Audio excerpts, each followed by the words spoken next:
The Rolex Explorer is often overlooked when compared to its flashier siblings, like the Submariner and the Daytona, but it's every bit of a Rolex sport watch.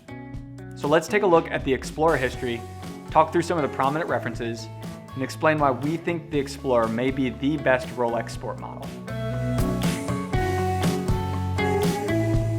The history goes that Rolex was testing modified oyster perpetuals in the Himalayas to see how well they performed at extreme temperatures and with limited oxygen.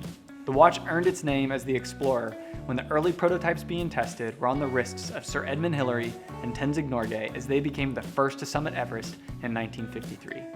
That same year, Rolex released the first Explorer in the reference 6298. However, it wasn't until later in 1953, when the reference 6350 was released, that the Explorer name was on the dial. Fast forward a decade later, in 1963 when the reference 1016 was released, and we have the Explorer. This watch had everything we've come to know and love in the Explorer. The 36mm case, the black dial with the Arabic 369 numerals, and the Explorer name on the dial. It was a sleek, utilitarian watch that was just as comfortable on the wrist of a mountaineer as it was on a businessman. Then, in 1989, Rolex released the 14270 and ushered in what we'll refer to as the modern Explorer. The 14270 saw the introduction of the gloss black dial with white gold surrounds on the indices. This was a pretty controversial move because it created a stark separation between the matte dial tool watch heritage of the 1016 and the new direction of the Rolex brand. Other updates to the 14270 were the caliber 3000 and a sapphire crystal. In the late 90s, we saw the tritium replaced with luminova, and then in the early 2000s, luminova was replaced with superluminova.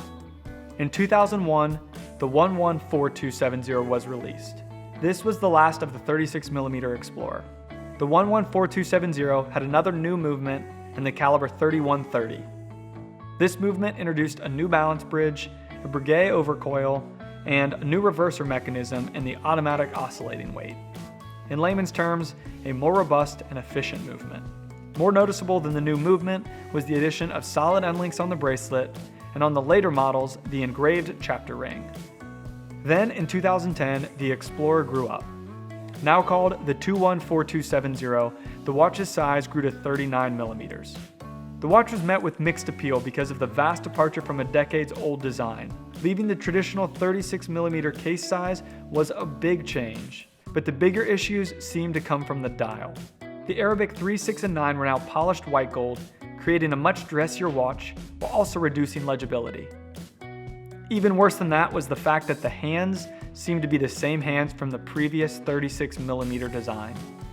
This reference has since been referred to as the T-Rex, thanks to its unusually short hands. It wasn't all bad for the 214270 though. The watch gained a new movement in the caliber 3132 and a completely redesigned bracelet with solid links and a milled clasp. In 2016, Rolex updated the 214270, referring to the new watch as the Mark II. Rolex essentially just fixed the dial. The hands were now longer and thicker and appropriately proportioned to the larger size. And also the 3, 6, and 9 Arabic numerals were loomed for the first time since the 1016.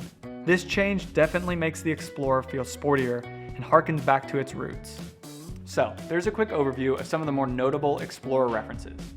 Our pro tip: if you want the vintage styling of the 36mm, go with the reference 114270.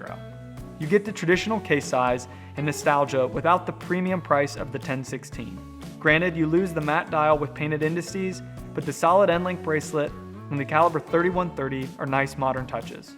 And if you like the larger case size, then make sure you go with the 214270 Mark II. The correct proportions and loomed 3, 6, and 9 are welcomed updates. So here's our argument for the Rolex Explorer as the best sports model. It tells time, and it does it with great legibility. It has a sleek case that remains one of the only Rolex sport models to not receive the super case treatment, and a robust movement that can take a beating. Nothing superfluous. To me, it is the epitome of what a Rolex watch should be. It has exactly what you need and nothing more. Let us know your thoughts on the Explorer and which Rolex sport model you think is best. And as always, thanks for watching.